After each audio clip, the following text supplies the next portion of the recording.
guys, welcome back to my channel. Hope you guys are doing well. I felt like I should do a video giving you guys like business ideas in Nigeria. Not just in Nigeria, I think I can do this anywhere, but it's going to be somewhat focused in just Nigeria because I'm in Nigeria, so I think I should go with 5 business ideas. I'm not going to give you guys the regular clothing line like what I'm doing or a salon or the regular things. I want to give you guys things that maybe you didn't think of or that maybe requires a little more less to start. So I think that's what this video is going to focus on, so let's just get right into it. First things first, which is exactly what I'm doing, and I feel like it's very obvious because that's exactly where the world is headed now.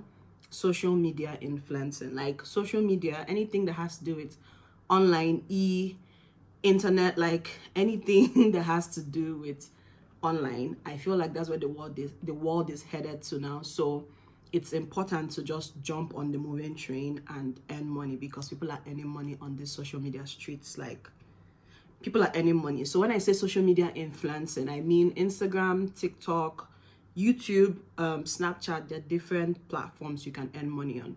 So this can be, you can decide to make videos, get a huge following, use that, brands will approach you, you work for them and they'll pay you for it. That's basically social media influencing. So they're paying you to advertise a product or to influence a product on their customers and they pay you for it. So this is a no-brainer, and I don't think this requires a lot because even people don't even, I feel like YouTube is even a bit more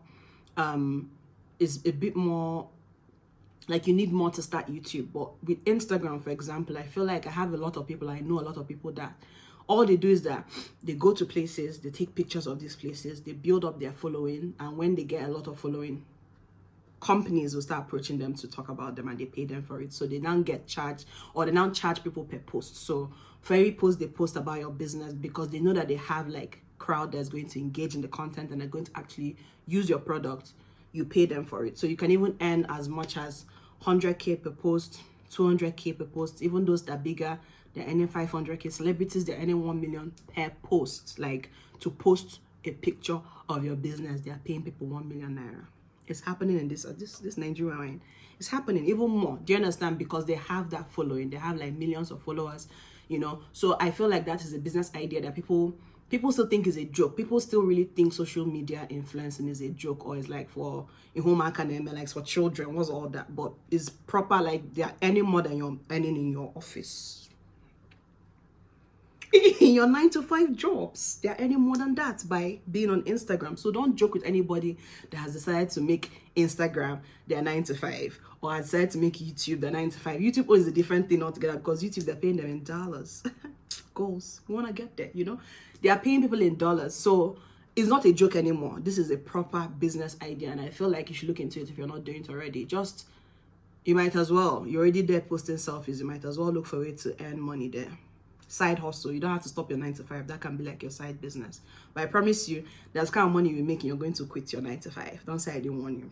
Next one is selling anything that has to do with babies. I feel like the baby market is one of the biggest markets because you see parents, especially mothers, we have mom guilt. We can't help it but have mom guilt. First time mothers, last time mothers, whatever it is, mothers, baby industry. So you can decide to make it big scale, like a supermarket or something, or you can decide to make it small scale where you send someone to travel or you order these things, you sell it from your house and you just be online, like you create an Instagram account and you just sell these products online. So it can be baby stuff, it can be baby I think I would advise to stay off like food or what babies eat. I'm not saying you should not do it, but I'm just saying if you don't really want to cause stress for yourself, things that expire can be tricky because you don't want to be stuck with things that would expire and be like, how will I sell it, if people are not buying it. So things like their milk, food, snacks, all those things, left to me, I feel like maybe you can avoid it. But if you obviously have the people that will buy it, or you have you can market it and push it for people to buy, yeah, you can do food and all of that. But if not, you can do gadgets,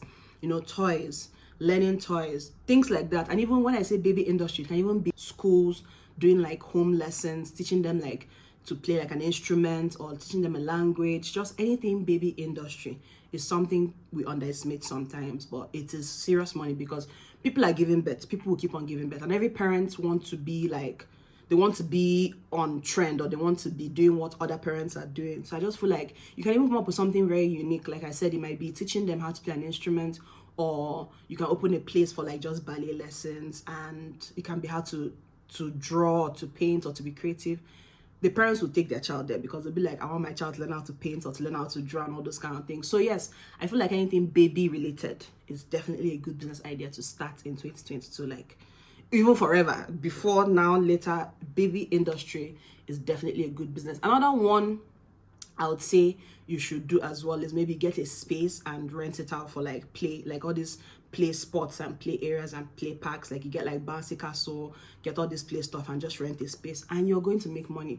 Or have a space for like events for kids, like birthday parties and all. You're going to have the child will be doing birthday every year. Every year their birthday parties will be doing. So if you have that space, you're going to rent out, like you're going to make your money for sure. And obviously it's not just for birthday parties, even for normal events.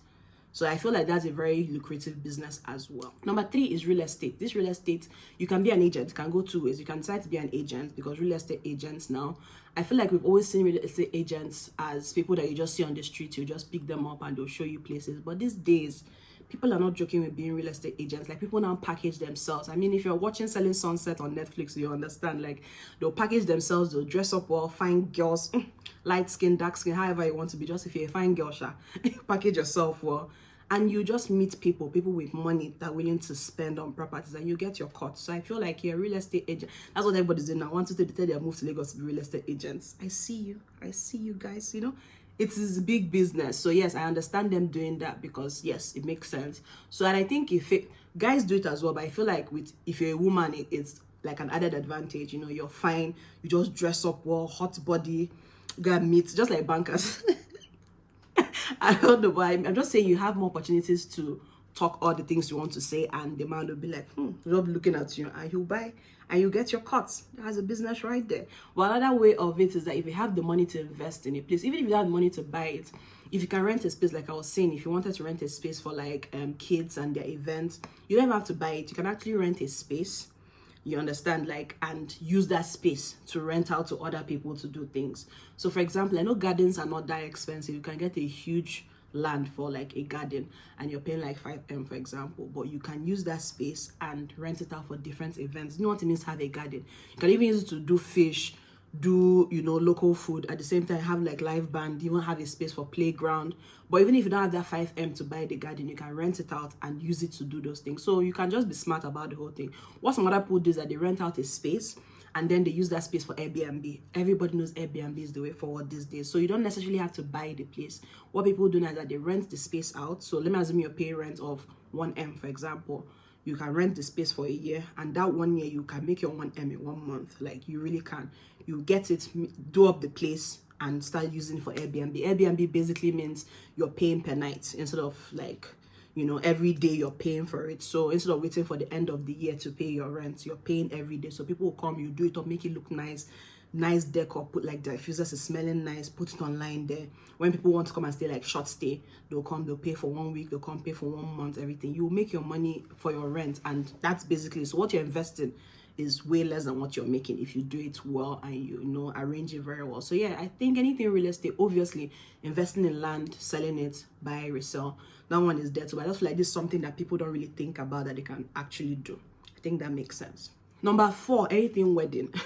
We all know anything wedding. See, if you're a vendor for a wedding, like if you're doing makeup, you're tying gele, you're a stylist, you're cooking food, you're an event planner, you're a photographer, anything wedding business is a huge business. So if you're fortunate enough to, you know, get to a point where people start calling you for events, I think you should just focus on doing weddings, because the makeup you're making up for somebody on a normal day can be like 10K, 20K.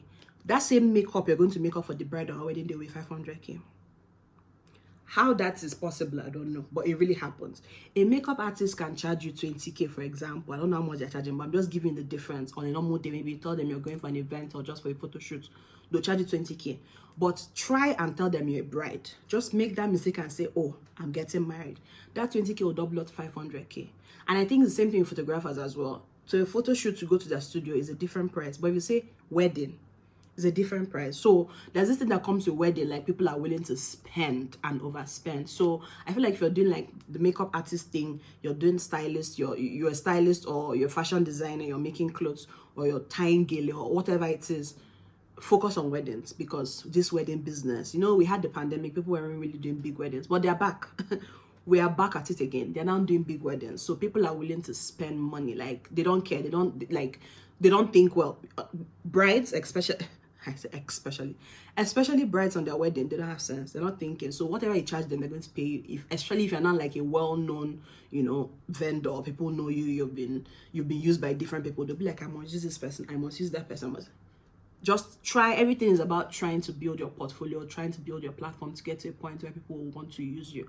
And I promise you're going to cash out. People are cashing out in these streets. Wedding vendors, they're cashing out. Last but not the least is food business. Food business is always a good business. I was into food business for a while, but that didn't work for me. I'll talk about that later. I think I've already talked about it in my previous video about like my food business and all of that. It didn't work out well for me. But food business is perfect. And when I'm even saying food business, I don't even necessarily mean opening a restaurant, because opening a restaurant can be a bit stressful, because you're thinking of rent, you're thinking of paying workers to cook, to serve, to, you know, the waiters to take orders and all of that. It can be long, no doubt.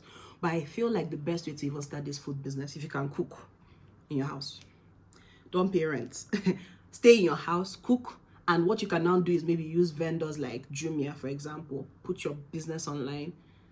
People will order your food, they'll search for you, they'll see your name, they'll come, the rider will pick up the food, they'll deliver it. You're done. Like, the only person you're going to pay in is yourself, unless maybe you're now really big and you have a lot of orders. Maybe you now employ a cook. But if you can cook yourself, do it. But if you need to employ one person, you know it's just one person you're employing. You're not paying rent. You know you're just investing in buying the food stuff and maybe the takeaway packs and all of that. And that's it though.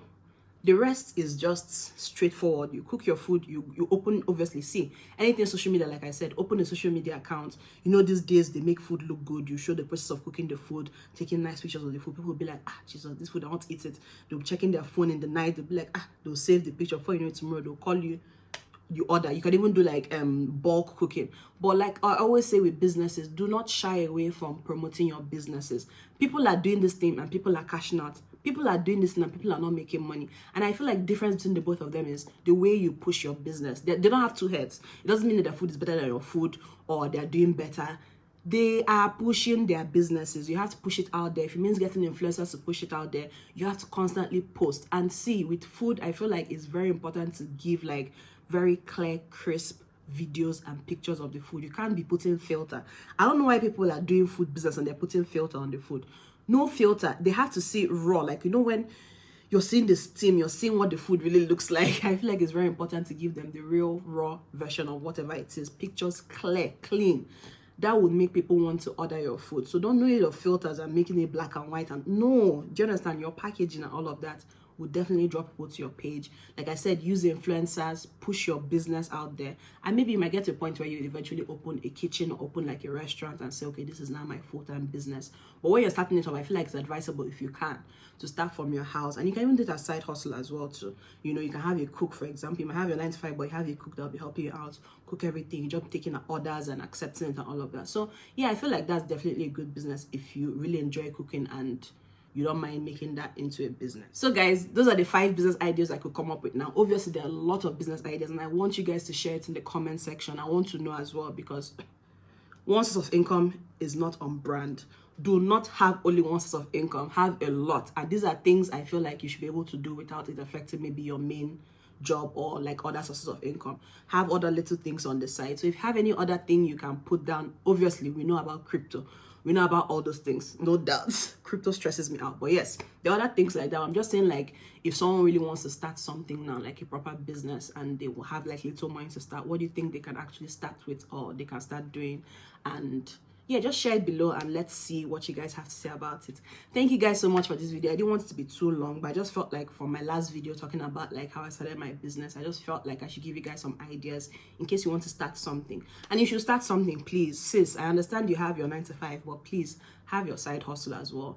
Do what you enjoy doing so you can be consistent while you're doing it, and you definitely make money, because people are definitely making money out in the streets. And as a lover of money, I'm all about it. So thank you guys for watching my video, and I'll see you guys in my next one. Bye. It's not about bye. Don't forget to like, share, subscribe. Do not forget to like, share, subscribe, you know.